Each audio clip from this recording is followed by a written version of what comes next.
Hi, good morning. നമുക്ക് ഇന്നൊരു മീൻ fry ഉണ്ടാക്കാം. യൂട്യൂബിലെല്ലാം വൈറലായ ഒരു മീൻ ഫ്രൈ ഉണ്ടല്ലോ, എല്ലാവരും ഉണ്ടാക്കി ലാസ്റ്റാണ് നമ്മൾ ഉണ്ടാക്കുന്നത്. നമുക്കൊന്ന് ഉണ്ടാക്കി നോക്കാം.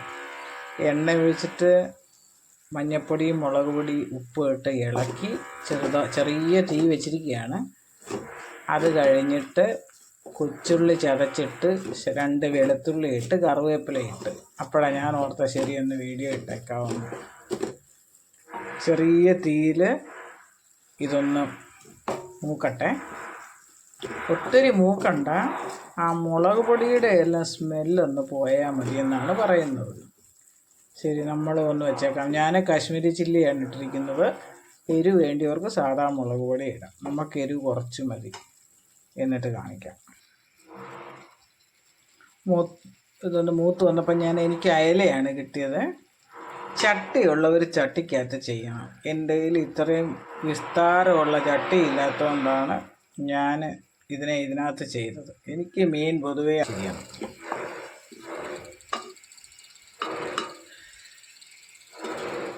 പാത്രമുണ്ട്, വലിയ പാത്രങ്ങളാണ്. 4 മീനായിട്ട് നമ്മൾ അത്രയും വലുതൊക്കെ എടുക്കണ്ടേ, അതോർത്താണ് നമ്മളിത് എടുത്തത്. ഉപ്പെല്ലാം വരുവാണ്.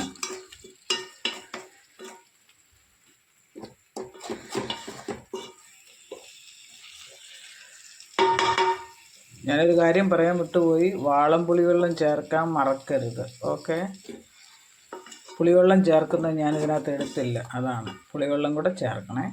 മസാല റെഡിയാക്കുന്ന സമയത്ത് പുളിവെള്ളം കൂടെ ഒഴിച്ചൊന്ന് തിളച്ചതിന് ശേഷം മീൻ പറക്കി ഇടണം. ഓക്കെ,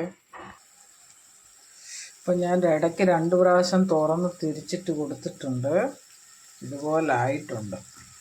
നല്ല നെയ്യുള്ള അയലയാണ് കിട്ടിയത്. ശരി, ഇത്രയല്ല, ഇനി ഇത് വറ്റിച്ചെടുക്കാമല്ലോ. പിന്നെ കാണിച്ചു തരാം. ഇതെല്ലാം സെറ്റായിട്ട് നമുക്ക് നോക്കാം. ഇപ്പോൾ സെറ്റായിട്ടുണ്ട്. എണ്ണമയെല്ലാം നല്ല തെളിഞ്ഞ് വന്നിട്ടുണ്ട്. നല്ല ഡ്രൈ ആയിട്ടുണ്ട്. മയം മാത്രമേ ഉള്ളൂ ഇങ്ങനെ തെളിഞ്ഞ് കിടക്കുന്ന. മസാലയെല്ലാം പിടിച്ച് ഉപ്പും പുളിയെല്ലാം കറക്റ്റായിരിക്കുന്നു. എല്ലാവർക്കും ഇഷ്ടപ്പെടുകയാണെങ്കിൽ ചാനലൊന്ന് സബ്സ്ക്രൈബ് ചെയ്ത് സപ്പോർട്ട് ചെയ്യണേ. Thank you.